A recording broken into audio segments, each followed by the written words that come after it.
By default, the clone formatting icon is found both in the standard toolbar and in the properties deck of the sidebar.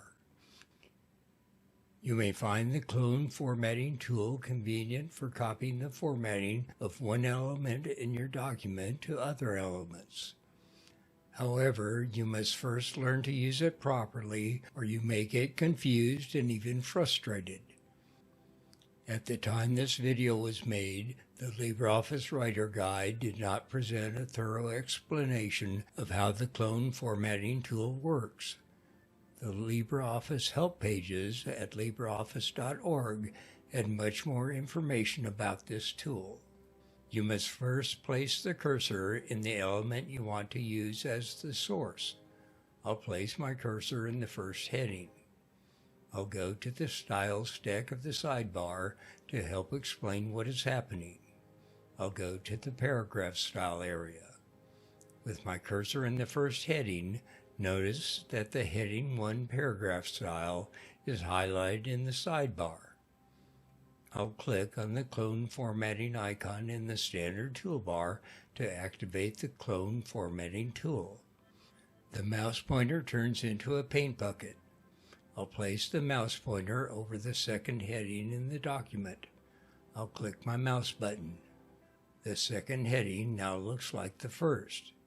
The mouse pointer no longer looks like a paint bucket. Now look at the sidebar. The text body paragraph style is highlighted rather than the heading 1 paragraph style. I'll hit Ctrl A to select all of the text in the document. I'll go to Format, Clear Direct Formatting. The second heading reverts to its original appearance. In this case, the clone formatting tool applied direct formatting.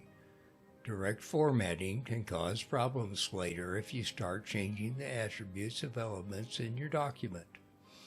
I'll place the cursor in the first heading again and click on the clone formatting icon. Once again, the mouse pointer turns into a paint bucket.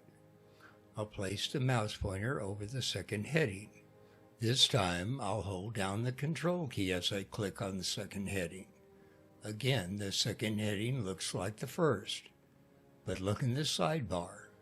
This time, the heading 1 paragraph style was applied. I'll hit Ctrl A to select all of the text in the document. I'll go to Format, Clear Direct Formatting. This time, the formatting remains in the second heading because a style was applied, not direct formatting. But what if I want to apply the formatting to more than one element? Do I need to go through this process each time I want to apply the clone formatting? No. I'll place the cursor in the first heading again. This time, I'll double-click on the clone formatting icon. The mouse pointer turns into a paint bucket. I'll place the mouse pointer over the third heading. I'll hold down the Control key as I click my mouse. The third heading takes on the attributes of the heading 1 paragraph style, and my mouse pointer is still in the shape of a paint bucket. I'll place the mouse pointer over the fourth heading and hold down the Control key. I'll click my mouse. Now, all 4 headings are formatted using the heading 1 paragraph style, and the mouse pointer is still in the shape of a paint bucket. To turn off the clone formatting tool, I'll click the clone formatting icon again. I could also have used my escape key. Now, I'll show you how to use the clone formatting tool with paragraphs. I'll place the cursor anywhere in the first paragraph. The sidebar indicates that this paragraph is using the first line indent paragraph style. I'll place the cursor in the second paragraph. The sidebar indicates that this paragraph is using the text body paragraph style. The third and fourth paragraphs also use the text body paragraph style. I want all the paragraphs to use the first line indent paragraph style. I'll place the cursor in the first paragraph. I'll double-click on the clone formatting icon. I'll hold down my Control key as I click on the second, third, and fourth paragraphs. All of the paragraphs are now using the first line indent paragraph style. I'll click on the clone formatting icon to deactivate the clone formatting tool.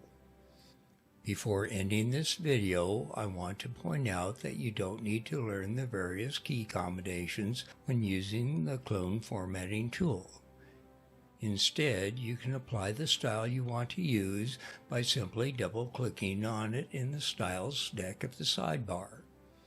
I have one more paragraph a little further down. I'll place my cursor in this paragraph. The sidebar indicates that this paragraph is using the text body paragraph style. With the cursor in this paragraph, I'll double-click on the first line indent paragraph style.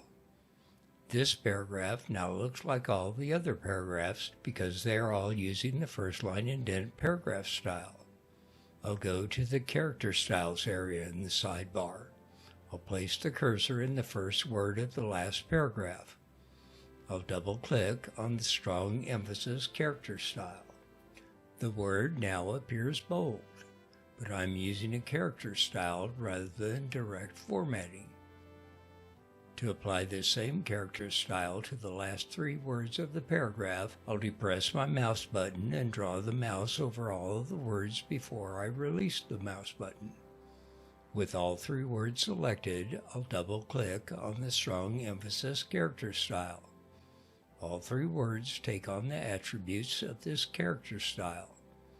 I'll use Ctrl-A to select all of the text. I'll go to Format, Clear Direct Formatting. Nothing changes because I was not using any direct formatting. There are some other minor details regarding the clone formatting tool. You can read about them in the LibreOffice help pages at LibreOffice.org.